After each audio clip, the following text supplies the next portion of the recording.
I got a sore throat or something. Welcome back, guys, to part two of episode 1 of my review and opinion show for Big Brother 12. We're pretty much discussing right now individual players, how they're doing in the game, what I think of them, and next up is Monette, who really is a surprise to me. I mean, I thought she was going to be some spoiled, pampered girl who asks for something and assumes she's going to get it. She seems very, very smart, and she seems very calm, very focused, always having her mind thinking about, like, who's the saboteur, and okay, I have to keep a calm face, I have to keep everything bottled in and keep myself focused for the next challenge and all that, and she's willing to get her hands dirty, literally. If you saw the veto competition, you'd know what I mean, but Monette is definitely a surprise to me. She's very funny, she's actually very bearable, more bearable than Rachel. I mean, don't get me wrong, I'm not hating on Rachel, but I don't know, that laugh is just getting to me. Anyways, I think Monette has a lot of potential. I think she can go far. I think she will go to the jury phase, which, if you remember in my analysis of the cast before the show actually began, you would know that I assumed Monette would be one of the first 4 to go and not make it to the jury phase, and I take back that statement. So Monette definitely has a fan in me. I mean, I'm not sure if she's going to make it all the way. We haven't really seen much about her strategy, but it'll definitely be interesting to see where she takes things, and no, I don't think she's the saboteur.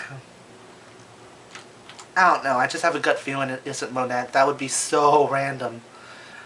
The next person on the list is Annie, which is the girl who said she would use the bisexual card to get in good with the ladies and the guys.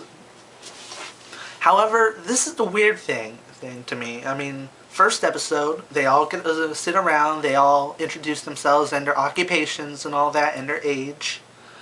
A lot of people lied about their professions. I mean, Matt lied about being a genius. Annie lied, and, well, not lied, but she refused to mention she was a bisexual. I mean, there was either a whole lot of lying about their occupations, Andrew, or they just decided not to say anything out of fear it would hurt their game, Annie. So, it's interesting, and I do think somebody's going to slip up eventually. Annie, I'm not very confident she'll make it through this week. I mean, let's think of it this way. Annie and Rachel are on the block. They can't vote. Hayden can't vote.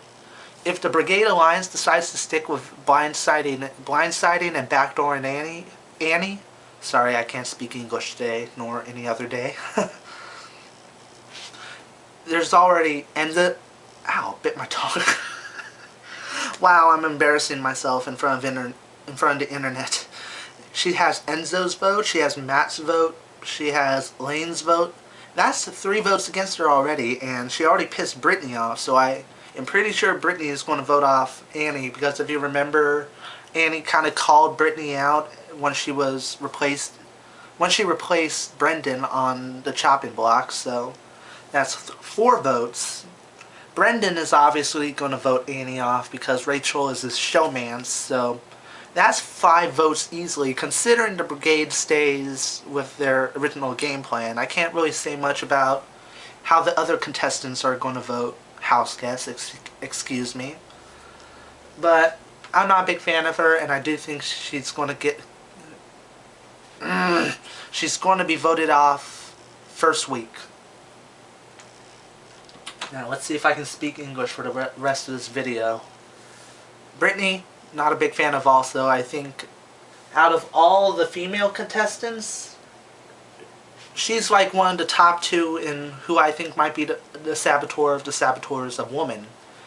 And here's why. I mean, she's stirring up the pot real good. I mean, up in the HOH bedroom, she talked to Annie and kind of divulged a little bit of information she heard from the Brigade Alliance.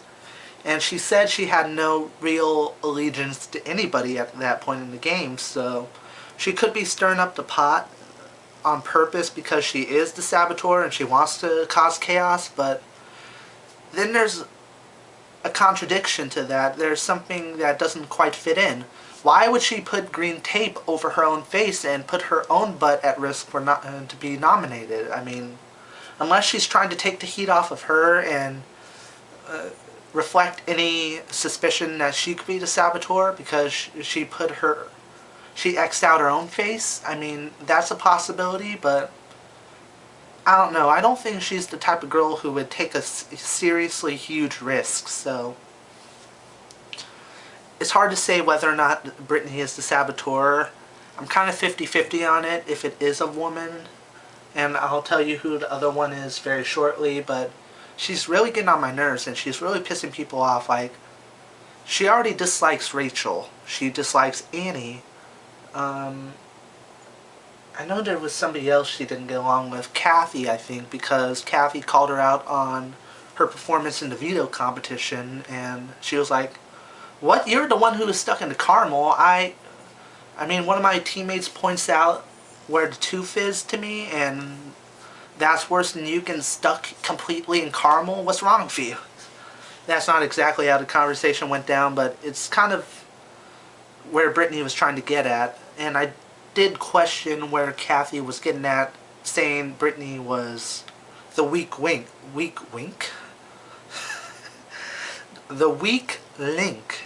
in the veto competition challenge. So I don't know. Brittany could be the saboteur, but let's move on to Kathy, our deputy sheriff, who really is falling a bit low on expectations, and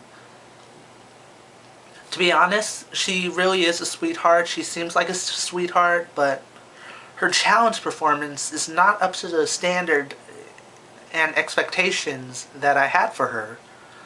I mean, a deputy sheriff puts bad guys, bad girls behind bars, and she can't make her way through caramel. She can't grab onto a wiener. That sounded wrong. I mean, she was blowing a lot of the challenges.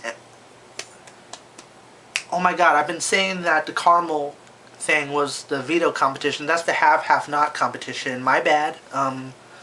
But she really has to pull it together for any more team challenges if she wants to stay in the game, because I really want her to stay in, but if she's going to keep blowing challenges and all that, she's eventually going to have to go. I mean, there's no doubt about it that people are going to get very ticked off that she costs them like food and has to make them, and is the reason they have to take cold showers, eat slop and all that. And some people are suspecting her for being the saboteur, which I don't think so, by the way. I mean, Kathy being the saboteur would piss off a lot of viewers, I know, because I've seen the comments. A lot of you really like Kathy, and I'm sorry for mistaking Arizona and Arkansas. But yeah, I don't think Kathy's the saboteur. If she is, a lot of people are going to be very frustrated. But yeah, that's essentially it.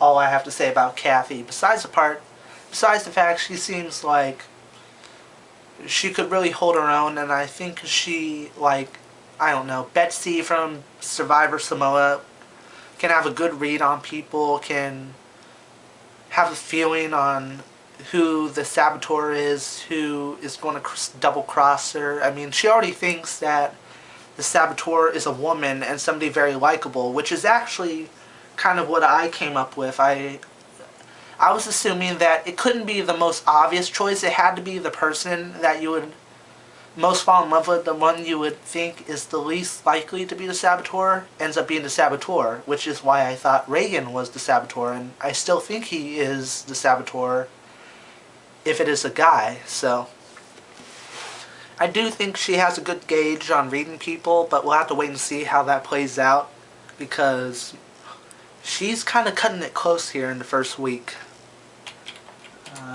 5 people left. Let's see how much time I got.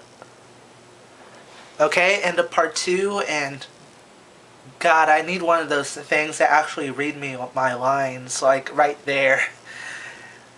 But no crying over spilled milk for me. I'll be back with the third and potentially final part of episode 1 of my review and opinion show for Big Brother 12. See you guys.